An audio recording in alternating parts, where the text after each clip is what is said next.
Sanad itu ya kadang-kadang harus lewat orang yang mungkin kita tidak cocok. Dulu itu ada sahabat tanya, kalau mencium istrinya pas Ramadan itu sah apa enggak? Kebetulan ditanya itu Maimunah. Enggak tanya Saudah karena sangat yakin enggak itu, kalau Saudah itu enggak. Itu Maimunah jawabnya, kalau kita enggak ngalamin, coba tanya Aisyah yang potensi ngalamin dicium pas Ramadan. Sebetulnya istri yang Nabi itu sama Aisyah itu ya agak gimana ya namanya, Doro itu ya rival. Akhirnya tanya, ya Aisyah, gimana hukumnya lelaki mencium istrinya pas Ramadan? Ya dijawab sama Aisyah, qabbalani Rasulullah wa huwa shaim. Yang lainnya enggak bisa jawab, enggak ngalami. Jadi sanad itu kadang ya cocok enggak cocok ya memang itu fakta. Cara mandi junub. Mbok kayak apa pinternya sahabat cowok kalau mandi junub ya enggak tahu. Akhirnya tanya sama Sayyidah Aisyah, sama Sayyidah Maimunah. Apapun dekatnya istri Rasulullah kalau perang ya enggak tahu. Wong itu lelaki. Begitu juga afdhalus sahabat kayak Abu Bakar, kadang harus mendapatkan hadis dari orang-orang yang nyun sewu agak deso. Bahkan kadang maula kayak Sauban, kayak Rabi'ah bin Ka'ab.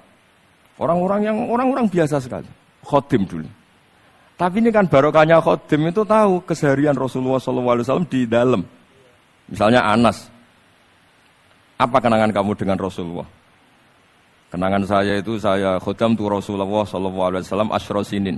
10 tahun saya itu tidak pernah melakukan sesuatu ditanya Nabi 5 sonakta. Wala li syai'in taraktu 5 tarakta. Sehingga kalau saya pas baik itu ya agak berani tanya anak dalam saya, ngapain kamu? Ben sawangane pinter anut sunah Rasulullah SAW. Akhirnya can dalam kula nggih saenake beb gemrong ora tau ditakoki. Jadi hal-hal seperti ini itu keseharian yang harus kita suka. Di antaranya lagi, inna min khiyari ummati fima nabba'ani al-malul a'la kauman yathakuna jahron. Di antara nanti umat pilihanku adalah orang-orang kalau tertawa itu keras sekali. Kauman yathakuna jahron. Itu dulu juga padahal ada riwayat kasratu dhahki tumitul qalba. Banyak tertawa itu bisa mematikan hati. Tapi ini juga dilawan kalau banyak cemberut bisa frustasi.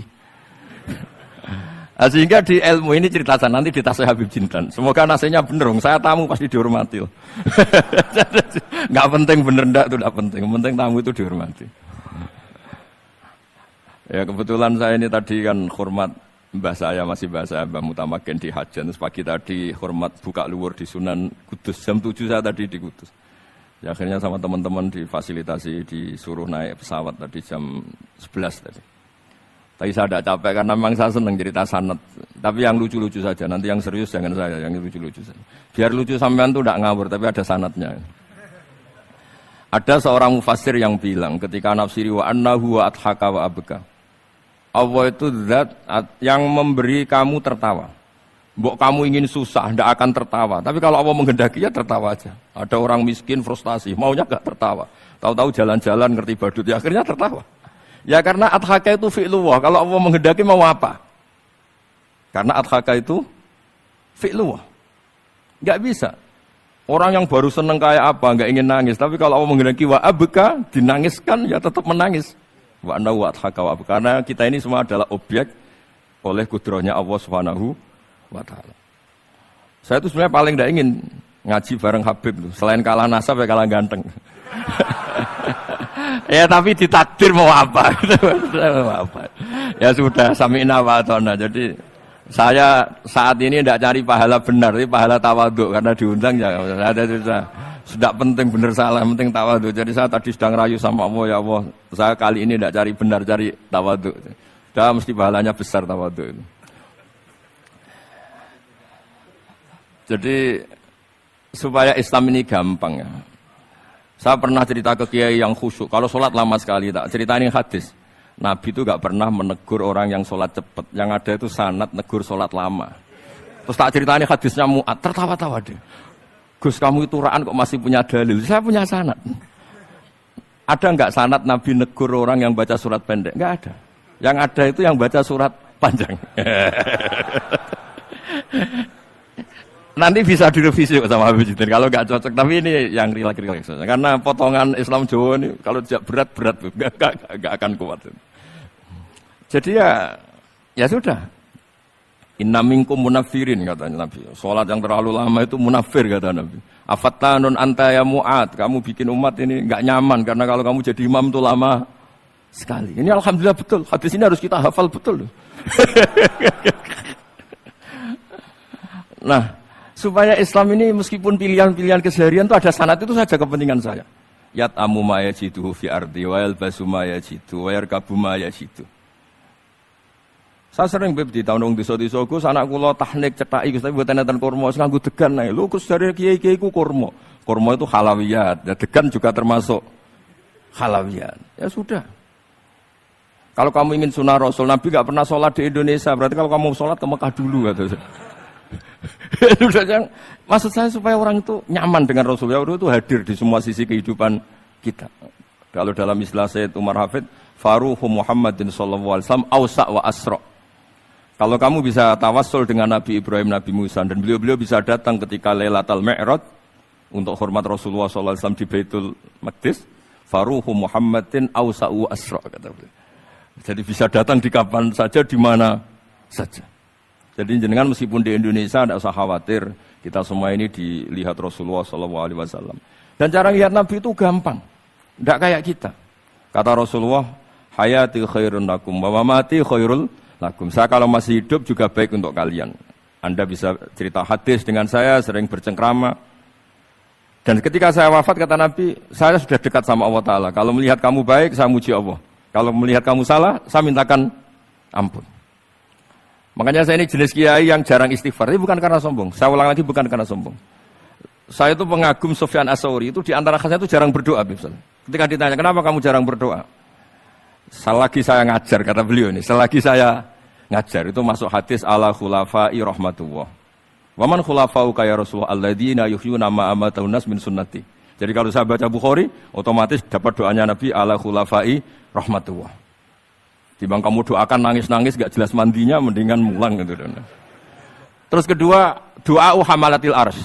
Alladzina yahmiluna al-arsya wa man hawlahu yusabbihuna bihamdi rabbihim wa yu'minuna bi wa yastaghfiruna. Kita semua sudah diistighfari sama malaikat hamalatul arsy. Rasulullah juga wastaghfir li dzambika walil mu'minina wal mu'minat. Fastighfaru Rasulillah qad kafana wa fawqal kifayah kata beliau. Artinya gini, kalau kangkang jarang istighfar itu jangan karena sombong, manfaatkan fasilitas ini. Gitu. Jadi semua itu jangan sampai kita ada istighfar karena jafa, karena jafatul qalb, karena qaswatul qalb. Enak lah kalau ada fasilitas gitu, ada fasilitas. Itu kalau saya pidato di depan Gus-Gus. Kalau di depan Habib berani saya di depan Gus-Gus. Itu ada yang setengah beling, setengah ada alim, ada yang alim. Terus yang beling-beling pesan sama saya, Gus tolong bela kami maksudnya. Ya kadang-kadang mubalek kan order pesanan itu. Terus tak bacain ayat, walladzina amanu wattaba'athum dzurriyyatuhum biimanin alhaqna bihim dzurriyyatahum wama alasnahum min amalihim min syai'. Orang aba-abanya iman, anaknya iman itu nanti surganya disertakan mbahnya, meskipun kelas amalnya ndak sama. Jadi mbah-mbahnya alim alama, anaknya yang ndak alim nanti surganya sama-sama yang alim. Kenapa sih kalau ada fasilitas nggak dipakai? Pakai aja, nggak apa-apa kan? Yang alim yang komplain. Sudah kamu yang alim dihormati, dicucup, salami template, yang ikhlas saja, tidak usah protes kata saya gitu. Artinya saya inginlah keseharian kita yang awam, yang apa itu harus cari backupan hadis supaya semua keseharian kita itu ada apa? Sanad. Misalnya sampean kalau malam itu nggak bisa tidur. Tahajud ndak, witir ndak, ya mutolaah ndak. Tapi lihatlah itu sebagai tarkul ma'asi. Apa tarkul ma'asi? Alhamdulillah. Malam ini saya ndak zina, ndak maling, ndak dugem. Coba kalau kamu malam-malam di kamar, itu namanya apa? Ndak tahajud, ndak witir kan? Tapi kamu harus syukur karena itu tarku zina, tarku sarikoh, tarku kada wa kada. Supaya kamu tetap syukur sama Allah Ta'ala. Itsmamin mubakhin ila wa yatahaqqaqu bihi tarku haramim ma. Setiap mubah yang kita lakukan pasti di saat itu ada haram yang kita tinggalkan. Makanya dulu banyak orang-orang soleh yang semalaman tuh guyon sampai pagi. Bukan karena ingin urakan enggak, karena mengalahkan setan. Malam itu godaan mungkin ingin ngintip siapa itu masih kuat sekali. Ingin nonton siapa itu kuat sekali. Terus setan dilawan dengan guyon. Ternyata setelah guyon tuh asik, tahu-tahu pagi dan dutannya selesai. Oh itu setan bisa setruk melawan orang alim seperti ini. Karena nilainya tarkul masih. Meskipun dengan cara guyon, karena kalau yang cara wiridan itu calon wali, Beb. Kalau yang enggak calon wali, ya pokoknya tarkul maksiat. Maksud saya supaya harian kamu yang biasa-biasa saya ini menjadi luar biasa karena ada sanad. Ada apa? Ada sanad. Makanya dulu ulama-ulama itu kalau ngelawan setan itu pakai faroh, pakai seneng. Karena setan itu paling seneng kalau melihat orang mukmin susah. Kalau susah terus ngersulo, kalau ngersulo gugat kodok qadar. Disebut innaman najwa minasyaiton liyahzunal ladzina amanu. Jadi setan itu targetnya supaya orang mukmin itu resah. Kalau resah gugat. Pertama gugat orang tua. Ngapain sih jadi anaknya orang miskin? Jadi susah kita kan. Kalau yang enggak mulia ngapain jadiannya Parman? Kalau saya Habib kan langsung mulia. Kalau Gus kan langsung mulia. Gugat orang tua. Gugat sana, gugat sini. Tapi kalau kamu sudah seneng, wajah pesek, welek, keriting, sawan nang era karuan. Kan nak gugat siapa-siapa?